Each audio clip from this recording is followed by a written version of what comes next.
suffering from nausea, headache, and dizziness. Days later, 2 more CIA officers reported similar ailments. By late 2018, the number grew to 26 Americans and 13 Canadians experiencing nausea, hearing loss, vertigo, nosebleeds, and focusing issues. In all the cases, victims claimed that the symptoms were triggered by a strange noise that they heard in their homes or hotel rooms. One person said the noise was high-pitched, another described a,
US Europeans didn't reach Brazil until 1500.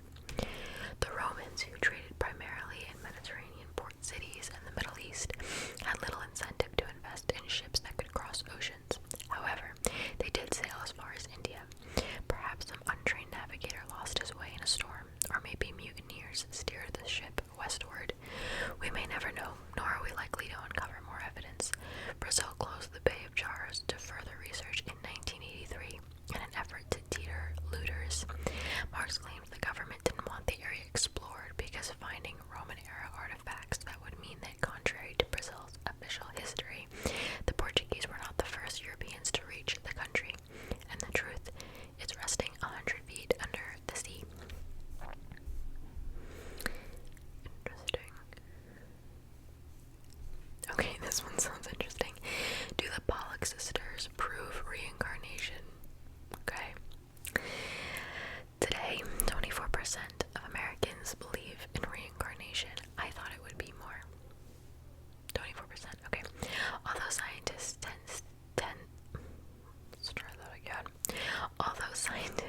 tend to poo-poo the possibility, that's what it says, every once in a while, an unsolved mystery comes around that is so compelling and otherwise unexplainable that it gives even scientists pause. This is what we have in the story of the Poock Sisters. In 1957, two young English sisters, Joanna Pollock, 11, and Jacqueline Pollock, 6, died in a tragic car accident. 1 year later, their mother gave birth to twins, Jillian and Jennifer. When the twins were old enough to talk, they began identifying and requesting toys that had belonged to their dead sisters, pointing out landmarks only their dead sisters would have known, such as a school they'd attended, and sometimes panicking upon seeing cars idling. "That car is coming to get us," they reportedly shrieked on one occasion. After the twins turned 5, these incidents became less frequent, and the girls went on to lead normal lives. But still, the story of the Poock Sisters made its way to Dr. Ian Stevenson, a psychologist who studied reincarnation. After studying thousands of supposed cases, Dr. Stevenson wrote a book telling of 14 he believed to have been real, including that of the Poock Sisters. Interesting. Okay, that's a little creepy. The next one, where are the 𝓢𝓸𝓬𝓲𝓪 children? The next unsolved mystery is similar to the Pollocks. George and Jeannie 𝓢𝓸 of West Virginia were forced to cope not only with the immeasurable loss of their children, but also with the mysterious circumstances surrounding that loss. After the 𝓢𝓸 home burned to the ground on the night before Christmas in 1945, 5 of the 10 𝓢𝓸 children were still alive and accounted for. But what about the other 5? From all accounts, it would seem that they had vanished into thin air. Notice how we don't say vanished into smoke. That's because in the ruins of the fire, 0 physical evidence of the children could be found, which is virtually impossible from a scientific standpoint. But that wasn't all that smelled off about the events of that night.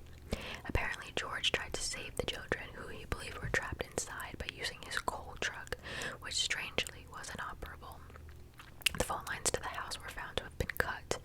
A woman claimed to have seen all 5 missing children peering from a passing car when the fire was in progress, and a woman at a Charleston hotel who saw the children's photos in a newspaper said she had seen 4 of the 5 of them a week after the fire.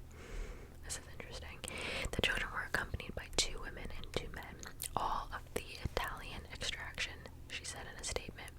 "I tried to talk to the children in a friendly manner, but the man appeared hostile and wouldn't allow it." The 𝓢𝓸 family theorized that the children had been kidnapped, perhaps in an attempt to extort money, perhaps to coerce George into joining the local mafia. The 𝓢𝓸s were Italian immigrants, or perhaps in retaliation for George's outspoken criticism of Mussolini and Italy's fascist government. From the 1950s until Jeannie 𝓢𝓸's death in the late 1980s, the 𝓢𝓸 family maintained a billboard on State Route 16 with pictures of the 5 vanished children and offering a reward for information. The last known surviving 𝓢𝓸 child, Sylvia, 69, still doesn't believe her siblings perished in the fire. Ooh, should we do a video on that? Because that's really interesting.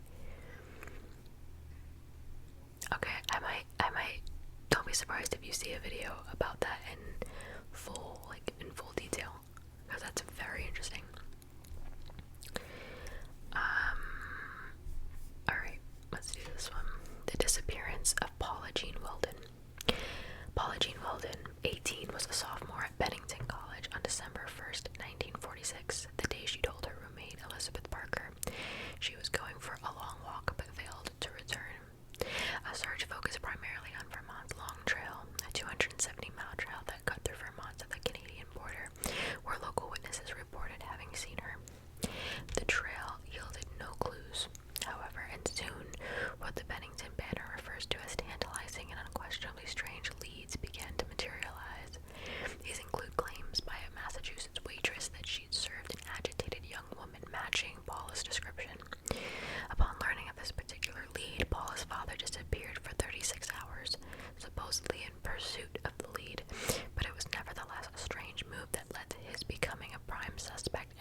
space visitors who would have taken Paula with them back to their world.